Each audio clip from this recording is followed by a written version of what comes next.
اسپتالوں میں ایمرجنسی اور دوسرے حادثات کی چھان بین کرتے کرتے ان کی عجیب کیفیت تھی۔ ان کے دل سے دعا نکلتی تھی کہ وہ اتنی بے وقوف نہ ہو کہ اپنی زندگی کے ساتھ کچھ کر چکی ہو۔ ان کی ساری خواہشیں بس اس ایک خواہش میں بدل گئی تھیں کہ وہ انہیں کسی پارک میں کھیلتی ہوئی ملے، یا کسی ہوٹل سے کھانا کھا کر نکلتی ہوئی، یا کسی دوست کے ساتھ نظر آ جائے۔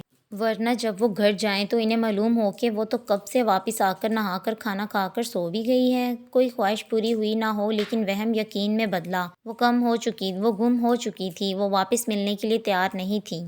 وہ نہیں ملے گی۔ سیٹ کی پشت سے سر لگائے وہ بے جان ہو رہے تھے۔ مل جائے گی ہماری بیٹی، جائے گی کہاں؟ آپ جانتے ہیں وہ ایسے ہی تنگ کرتی ہے، ناراض ہے، ناراضی ختم ہوتے ہی آ جائے گی۔ صوفیہ تسلی دیتی تھی۔ آثار بتا رہے تھے جیسے وہ اس شہر اور ملک میں ہی کہیں نہیں ہے۔ پریشانی نے سکندر احمد کو لاغر اور کمزور کر دیا تھا۔ ان کی شاندار پرسنالٹی گہنا گئی تھی۔ انس اور اسد بھی آ چکے تھے۔ اس نے اسد سے بھی رابطہ نہیں کیا تھا۔ گھر میں خاموشی کا راج تھا۔ اس ملک میں وہ کہاں جا سکتی ہے، یہ سوچ کر وہ ہر اس جگہ پر جا چکے تھے جہاں جا سکتے تھے، اور جہاں وہ جا سکتی تھی۔ سکندر احمد نے آفس جانا چھوڑ دیا تھا۔ انہیں آفس سمیت کسی چیز میں بھی دلچسپی نہیں رہی تھی۔ مجبوراً انس اور صوفیہ کو آفس جانا پڑتا تھا۔ ڈورس صبح سے نکلتی اور رات گئے واپس آتی۔ سکندر احمد کے لیے وہ ابھی بھی گھر میں نہ ہونے کے برابر تھی۔ ڈورس ان کے لیے اپنی جان بھی دے دیتی اگر جان دینے سے منال مل جاتی۔ ہر اس شخص سے ملی جس سے وہ ملتی تھی، حتیٰ کہ ان لوگوں سے بھی مل آئی جن کا انس نے کام کیا تھا، اور ان لوگوں سے بھی جن کے حوالے سے اسے کام دیا گیا تھا، مگر وہ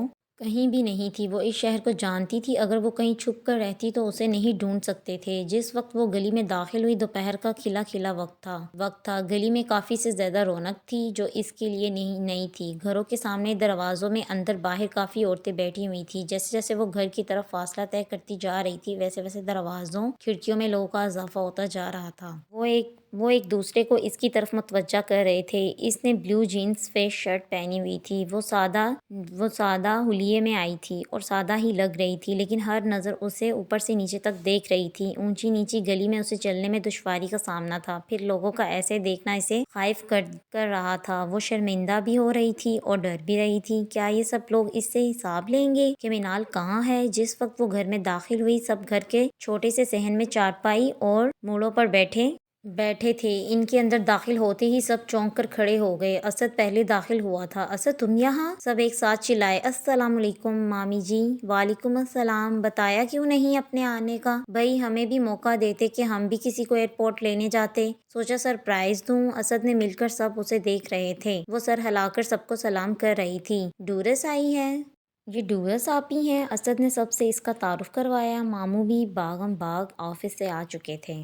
میری منال نہیں آئی؟ مامی پوچھ رہی تھی۔ پوچھ تو باری باری سبھی رہے تھے۔ اس کے ایگزامز ہیں۔ اسد نے نظریں چرائیں۔ وہ اچانک آئے تھے، کسی کو بھی خبر کیے بغیر۔ ان سب کو یقین تھا کہ وہ پاکستان میں ہی ہے، اور ظاہر ہے اس نے انہیں بتانے سے منع کیا ہوگا، اس لیے وہ فون پر لا علمی ظاہر کرتے رہے۔ سکندر اور صوفیہ خود آنا چاہتے تھے، مگر سکندر احمد کی دن بدن بگڑتی صحت انہیں سفر کی اجازت نہیں دے رہی تھی۔ ڈورس نے خود آنے کا فیصلہ کیا اور اسد کے ساتھ آ گئی۔ اس نے منال کو گھر سے نکالا تھا، اب اسے واپس لانا تھا۔ مامی اور سب کے سوالوں نے اسے بہت مایوس کر دیا۔ وہ سب لوگ اشتیاق سے اس کا پوچھ رہے تھے، وہ واقعی یہاں نہیں تھی؟ یہ سب اچھے اداکار تھے؟ ڈورس کی امید ٹوٹ گئی۔ اسے یقین تھا کہ وہ یہاں ضرور ملے گی۔ سکندر احمد کی صحت دن بدن خراب ہو رہی تھی۔ انہیں منال چاہیے تھی، اور اسے لینے کے لیے اب ڈورس دنیا کے ہر کونے میں جانے کے لیے تیار تھی۔ باقی رشتہ داروں میں بھی اسد نے تسلی کر لی تھی، لیکن وہ یہاں تھی ہی نہیں۔ ایسا تو ہو نہیں سکتا کہ وہ انہیں دیکھتے ہی چھپ جاتی۔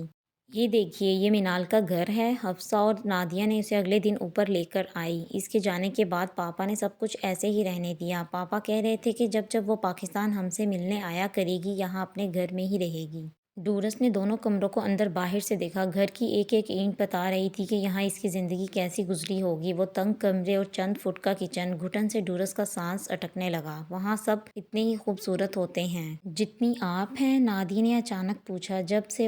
جب سے وہ آئی تھی نادیہ اور حفصہ اس کے آگے پیچھے تھیں۔ میں وہاں سے سب سے زیادہ بدصورت ہوں، اس نے کہا، لیکن نادیہ نے یقین نہیں کیا، بلکہ وہ کہکا لگا کر ہنسنے لگی۔ منال نے ٹھیک کہا تھا کہ ڈورس اتنی خوبصورت ہے کہ تم لوگ اسے دیکھتے ہی پاگل ہو جاؤ گے۔ سچی آپ تو واقعی پاگل کر دیں۔ اور کیا کیا کہا تھا منال نے؟ ڈورس کو تعجب ہوا۔ وہ اس کی باتیں کرتی تھی ان سب کے ساتھ۔ اس نے کہا تھا کہ آپ وہاں موجود لوگوں میں سب سے زیادہ خوبصورت ہیں۔ اسے سن کے مایوسی ہوئی۔ وہی اس کے ظاہری حسن کے چرچے جس نے سب کچھ کہنا دیا تھا، دونوں مل کر اسے منال کے بچپن، اسکول اور شرارتوں کے قصے کہانیاں سناتی رہیں۔ تم دونوں بہت پیار کرتی ہو نا منال سے؟ ان کی باتیں اسے بہت اچھی لگ رہی تھی۔ ماموں مامی بھی کتنی بار اس کی باتیں یاد کر کے رو پڑے تھے۔ بہت، نادیہ نے محبت سے کہا، مگر شاید آپ جتنا نہیں۔ آپ تو بہن ہیں نا اس کی، اور اتنی خوبصورت بھی ہیں۔ منال بہت خوش قسمت ہے۔ ایسے ہی تو منال وہاں جا کر واپس نہیں آئی، ورنہ یہاں سے تو کہہ کر گئی تھی کہ کچھ عرصہ رہوں گی پھر واپس آ جاؤں گی۔ دل لگ گیا تھا اس کا وہاں؟ ہاں، دل ہی لگ گیا تھا، ورنہ وہ لوٹ آتی۔ وہاں تھا ہی کیا جو اسے روک کر رکھتا؟ نادیہ اور حفصہ کی باتیں اس کی تذلیل نہیں کر رہی تھیں، بلکہ اسے اس کا اصل چہرہ دکھا رہی تھیں۔ 2 دن وہاں رہ کر وہ واپس آ گئے۔ وہاں رہنا بیکار تھا۔ ماموں کو الگ سے تاکید کر کے آئے تھے کہ اس کی کال آتے ہی ان سے رابطہ کیا جائے۔ صرف ماموں کو ہی انہیں تھوڑا بہت بتانا پڑا تھا۔ وہ انہیں زیادہ پریشان نہیں کرنا چاہتے تھے، لیکن بتائے بغیر کوئی حل بھی نہیں تھا۔ منال نے گھر چھوڑ دیا ہے، اپنی طرف سے اس نے اسے اطلاع دی تھی، لیکن اس نے کوئی جواب نہیں دیا اور مسلسل کانٹے سے تربوز کھاتا رہا۔ منال نے گھر چھوڑ دیا ہے؟ اب کی بار اس نے تیز آواز میں کہا، جبکہ اس بات کا بھی اندازہ تھا کہ اس کی بات سن لی گئی ہے۔ مجھے معلوم ہے۔ اجرم نے سرد مہری سے اس کی طرف دیکھا، جیسے تو وہ اس سے نظریں چرا گئی۔ پلیز اسے تلاش کرو۔ تم زیادہ وقت اس کے ساتھ رہتے تھے۔ میں کتنے دنوں سے تمہیں ڈھونڈ رہی ہوں۔ تم سے رابطہ نہیں ہو رہا تھا، نہ فون پر، نہ گھر میں، نہ تم ملے۔ کہاں تھے تم؟ میں کیوں ڈھونڈوں اسے؟ اس کا لہجہ اور انداز کرخت تھے، سوال اس سے بڑھ کر چبھنے والا۔ پاپا کی طبیعت ٹھیک نہیں ہے۔ یہ تمہارا اور تمہارے پاپا کا مسئلہ ہے، میرا نہیں۔ ڈورس نے ہونٹ کاٹے۔ اس کی آنکھیں چھلکنے کے لیے تیار تھی۔ اب وہ بات بات پر رونے لگتی تھی۔ ہماری شادی کی بات کی تم نے اپنے گھر میں؟ اب میں زیادہ دیر انتظار نہیں کر سکتا۔ اجرم نے بات بدلی۔ منال گھر سے غائب ہے؟ اجرم، اور تم شادی کی بات کر رہے ہو؟ ڈورس کو شدید حیرت ہوئی تھی۔ منال کے ہماری شادی میں ہونے یا نہ ہونے سے مجھے کوئی فرق نہیں پڑتا، لیکن میرے گھر والوں کو پڑتا ہے۔ گھر میں بہت پریشانی چل رہی ہے۔ اجرم، پھر ہم شادی جو ہے وہ سادگی سے کر لیتے ہیں۔ فی الحال میں شادی نہیں کر سکتی۔ مجھے ابھی صرف منال کو تلاش کرنا ہے۔ منال اگر زندگی بھر نہیں ملے گی تو کیا ہماری شادی زندگی بھر نہیں ہوگی؟ ایسی باتیں تو نہ کرو اجرم۔ اس نے گہرے دکھ سے اس کی طرف دیکھا۔ جو کچھ ہم نے اس کے ساتھ کیا ہے عین ممکن ہے وہ اب زندگی بھر ہمیں نہ ملے۔ سب لفظ دم توڑ گئے۔ ڈورس خاموش ہو گئی۔ اسی لیے کہہ رہا ہوں کہ شادی کر لیتے ہیں۔ تم یہ سب اس لیے کہہ رہے ہو نا کہ مجھے مزید احساس جرم میں مبتلا کر سکو؟ وہ رونے ہی تو والی تھی۔ میں ایسے کیسے کر سکتا ہوں؟ تمہیں جرم کا احساس دلانا خود کو جرم احساس کا دلانا بھی تو ہے۔ تم نے یہ کام اکیلے تو نہیں کیا، اسی لیے تو کہہ رہی ہوں اجرم میری مدد کرو، ہم دونوں مل کر اسے تلاش کر لیں گے۔ تم یونی میں اس کے ساتھ تھے، ہر جگہ اس کے ساتھ رہے ہو، تم معلوم کر سکتے ہو کہ وہ کہاں جا سکتی ہے۔ ملک سے باہر بھی وہ نہیں گئی، وہ اس ملک میں ہے۔ مجھے اکیلا مت چھوڑو، میں یہ سزا اکیلی نہیں جھیل سکتی۔ میرے سب دوست میری مدد کر رہے ہیں، تم بھی کرو۔ اجرم نے اپنے کندھے پر موجود اس کا ہاتھ جھٹکا۔ کوئی اور بات کرو، اور اٹھ کر میوزک پلیئر میں میوزک آن کر دیا۔ خاموش کمرے میں کھڑی نیم کے نیچے کی آواز گونجنے لگی۔ دن ہفتوں میں بدل گئے اور ہفتے مہینوں میں۔ انس اور اسد اس کا انتظار کرتے کرتے واپس چلے گئے۔ ہر جانے والی رات اور آنے والا دن یہ بتا کر جاتا ہے کہ وہ واپس نہیں آئی، نہ ہی آئے گی۔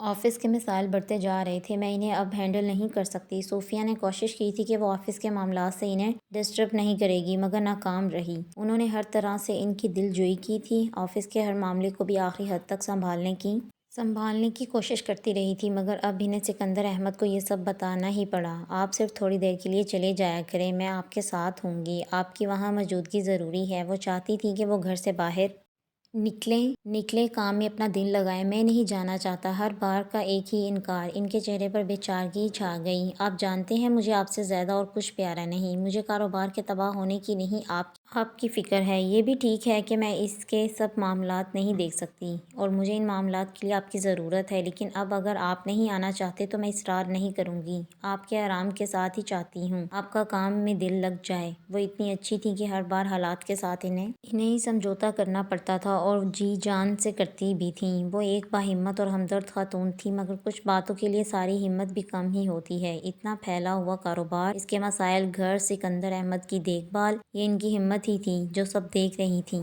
سکندر احمد نے ان کی طرف دیکھا۔ ان کی شریک حیات تھک گئی تھی، وہ دیکھ سکتے تھے۔ ٹھیک ہے، میں آؤں گا۔ ہفتے میں ایک بار آنے کی کوشش کرتے کرتے وہ روز آنے لگے، کچھ وقت کے لیے ہی صحیح، لیکن وہ آفس میں موجود تھے۔ ان دونوں کے ساتھ ڈورس بھی آفس آتی تھی۔ پہلے سکندر احمد اکیلے ہی اتنا کام کر لیتے تھے کہ وہی کام اب وہ تین دیکھ رہے تھے۔ اکثر ڈورس اپنا لنچ لے کر ان کے آفس آتی تو وہ اٹھ جاتے۔ میں گھر جا رہا ہوں صوفیہ کہتے اور چلے جاتے۔ آپ ایک بہترین انسان ہیں، اپنی گلٹ کو ختم کر لیں۔ کو پسند ناپسند کیا ہی نہیں جا سکتا۔ جو کچھ ہوا وہ حالات کی وجہ سے ہوا، جانتے بوجھتے آپ نے کچھ نہیں کیا۔ آپ نے اپنی پوری کوشش کی معاملات کو سلجھانے میں، لیکن بس سب کچھ ہوتا ہی چلا گیا۔ صوفیہ انہیں سمجھانے کی کوشش کرتی، مجھے سچا ثابت کر رہی ہو؟ انہیں یقین نہیں تھا ان کی باتوں پر۔ آپ کو بتا رہی ہوں کہ آپ غلط انداز میں خود کو سرزنش کرتے ہیں۔ میری بیٹی گھر چھوڑ کر جا چکی ہے، میں کیا کروں؟ بے بسی سے انہیں نے سیٹ کی پشت سے سر ٹکا لیا۔ کاش میں اسے یہاں لایا ہی نہ ہوتا، اسے کہیں اور رکھ لیتا، اسے الگ گھر لے کر دیتا۔ میری خواہش تھی کہ میری ایک ہی فیملی ہو اور ایک ہی جگہ ایک ہی گھر میں ہو۔ آپ نے بالکل ٹھیک کیا، اسے اور ہم سب کو ایک ساتھ ہی رہنا ہے۔ وہ میری بھی بیٹی ہے، آپ ایسے نہ کریں، اس کے لیے نہ ہی اپنے لیے سوچیں۔ میں نے ہمیشہ آپ کو ضرورت سے زیادہ جذباتی ہونے سے روکا، منع کیا۔ آپ کی محبت کی انتہا نے ڈورس کو ایسا بنا دیا۔ مجھے کبھی بھی آپ کی ڈورس سے محبت پر اعتراض نہیں رہا، انداز محبت پر رہا ہے۔ آپ کی ہی محبت، اس نے خود کو حال سے بحال کر لیا ہے۔ آپ کی لاتعلقی نے اسے پاگل کر دیا ہے۔ وہ رات دن اسے ہر جگہ ڈھونڈ رہی ہے، وہاں بھی جہاں مناہل ہو ہی نہیں سکتی۔ آپ جو کبھی اس سے ناراض نہیں ہوئے تھے، اب آپ نے اس کی طرف دیکھنا، اس سے بات کرنا ہی چھوڑ دیا ہے۔ محبت ایسے ہی موقع پر آزمائی جاتی ہے کہ جب نفرت بڑھنے لگے تو محبت بڑھ کر نفرت کو محبت میں بدل دے۔ کچھ بھی ہو سکندر، ماضی میں تبدیلی کا وقت گزر چکا ہے۔ تبدیلی حال میں ہی کی جا سکتی ہے۔ ماضی کے لیے صرف رویا جا سکتا ہے یا اسے بھلایا جا سکتا ہے۔ کھڑی نیم کے نیچے ہوں تھا ہیکلی۔ مینال سینڈ سے شادی کر رہی ہے۔ اجرم نے بلا کی سنجیدگی سے ڈورس کو اطلاع دی۔ کیا؟ کہاں ہے مینال؟ تمہیں پتہ چلا؟ اس کا بتاؤ جلدی۔ مجھے صرف اتنا معلوم ہوا ہے کہ وہ دونوں شادی کر رہے ہیں۔ سینڈ سے؟ ناممکن، وہ کیوں کرے گی اس سے شادی؟ ڈورس سینڈ سے ملی ہی نہیں تھی، لیکن اجرم کے ذریعے سے اسے جانتی تھی۔ مذاق کر رہے ہو نا؟ اسے یقین آتا بھی کیوں؟ تمہیں کیسے معلوم ہوا یہ سب؟ وہ اسی طرح خاموشی سے بیٹھا اس کے سوال سن رہا تھا۔ میرے ایک فرینڈس نے اسے ایک ایشین لڑکی کے ساتھ دیکھا ہے۔ میں نے اسے مینال کی تصویر دکھائی تھی، اس نے تصدیق کر دی کہ یہ وہی لڑکی ہے جسے اس نے سینڈ کے ساتھ دیکھا تھا۔ تم سینڈ سے ملے؟ نہیں، اجرم نے گہری سانس لی۔ اس نے اپنا گھر بدل لیا ہے، مجھے بس اتنی ہی معلومات ملی ہے۔ اسے رابطہ ہی نہیں ہو رہا، آئے دن وہ اپنے ٹھکانے بدلتا رہتا ہے، کئی شہر بدل چکا ہے۔ معلوم نہیں وہ یہاں ایتھنز میں ہے بھی کہ نہیں۔ اسے ایک جگہ سکون نہیں ملتا، پتہ نہیں وہ ملتا ہے یا نہیں۔ کوشش کرو اجرم پلیز، وہ ایسا کیسے کر سکتی ہے؟ ہاں، وہ ایسا کیسے کر سکتی ہے؟ اس نے ڈورس سے کہا تھا کہ یا خود سے پوچھا تھا؟ اس کے لہجے میں کچھ ایسا ضرور تھا کہ ڈورس چند لمحے اس کی طرف دیکھتی رہ گئی۔ جھرمر جھرمر مبلا برسے بھنوری لولا گائے، مورے پیا میٹھا بولے کوئل شور مچائے، اوتھا نہ پوچھا جھیل بھانوریا ہیکلی، جاترو دھاڑو منا جھانی مانی دیکھ لے۔ مینال ایسا سوچ بھی کیسے سکتی ہے؟ کیوں نہیں سوچ سکتی؟ اجرم نے احتجاجی لہجے میں پوچھا۔ کیا وہ تم سے پوچھ کر شادی کرے گی یا مجھ سے؟ مجھے نہیں معلوم۔ اس نے ایک ٹھنڈی سانس لی۔ لیکن اسے یہ شادی نہیں کرنی چاہیے۔ اجرم نے خاموش نظروں سے ڈورس کو دیکھا۔ اور تم کیا ہر وقت یہ عجیب سا گانا سنتے رہتے ہو؟ اجرم، ایک تو آگے ہی میں سیڈ ہوں، اوپر سے یہ سیڈ سا سانگ، ڈورس نے کہا اور آگے بڑھ کر میوزک پلیئر آف کر دیا۔ کھڑی نیم کے نیچے آگے کے الفاظ بند ہو گئے۔ مینال کہاں ہے؟ بہت کوششوں سے اس کا پتہ کرنے کے بعد انہوں نے اسے ایک لائبریری میں پکڑ لیا تھا۔ من آئل، اس نے کھانے کا آرڈر آرام سے دینے کے بعد پوچھا اور مینال کا نام بالکل اسی طرح لیا جس طرح پہلی بار لیا تھا۔ مجھ سے کیوں پوچھ رہے ہو؟ جھوٹ مت بولو، تم جانتے ہو کہ وہ کہاں ہے؟ میں کیوں جانوں گا؟ وہ میرے ساتھ رابطے میں نہیں ہے۔ وہ تمہارے ساتھ رابطے میں نہیں ہوگی، مگر تمہارے ساتھ ضرور ہوگی۔ اجرم چبا چبا کر بولا۔ بہت سے لوگوں نے اسے تمہارے ساتھ دیکھا ہے، اس شہر کو وہ جتنا بھی جانتی ہو، مگر ایسے کم نہیں ہو سکتی۔ اس کی مدد یقیناً تم نے کی ہے۔ سینٹ مزے سے سلاد کھاتا رہا۔ اس کی وضاقتہ پر بڑی تبدیلی آئی تھی۔ اس کے عجیب و غریب ہم حلیے کو انسانوں والا حلیہ مل گیا تھا۔ اس کے گنجے سر پر بال آ گئے تھے اور انسانوں کی طرح ہی بنے ہوئے تھے۔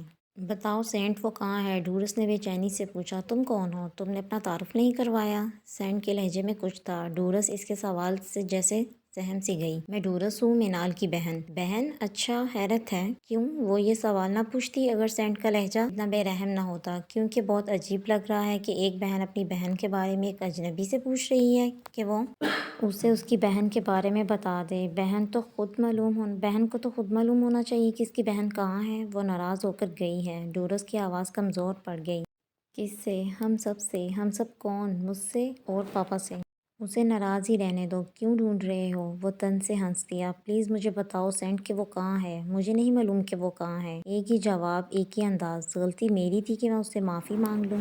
یہ تم لوگ کا فیملی ایشو لگتا ہے، میں اس بارے میں کیا کہہ سکتا ہوں؟ تم اس سے شادی کر رہے ہو؟ اجریم نے اپنی طرف سے اس پر انکشاف کیا کہ وہ جانتا ہے کہ وہ کیا کر رہا ہے۔ سینٹ نے شانے اور سر کو ہلایا جیسے اسے نہیں معلوم کہ وہ کیا پوچھ رہا ہے۔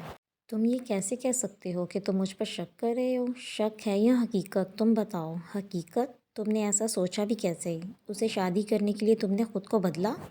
بدلا ہے نا، دیکھو خود کو، صبح ہی دیکھ کر نکلا تھا۔ اوہ مین، سینٹ دیر تک ہنستا رہا۔ تم ہمیں بتانا ہی نہیں چاہتے، تم بات کو گھما رہے ہو۔ تم اسے شادی کر رہے ہو؟ تمہیں وہ اچھی لگتی تھی؟ تم نے مجھے خود بتایا تھا کہ وہ تمہیں اچھی لگتی ہے۔ وہ مجھے اچھی نہیں، بہت اچھی لگتی ہے۔ تو وہ ساتھ ساتھ کھا رہا تھا کہ اچھے لوگ اچھے نہیں لگتے۔ اور رہا شادی کا تعلق تو اجریم، اس نے دونوں کی طرف باری باری دیکھا۔ جب اچھا بننے والے لوگ اچھے لوگوں کی قدر نہ کریں تو ان بیچاروں کو برے لوگوں کی ہی ضرورت پڑتی ہے، اور میں اس کی قدر کرتا ہوں۔ میں برا ہوں یا اچھا ہوں میں نہیں جانتا، لیکن وہ اچھی ہے، مجھے اتنا معلوم ہے۔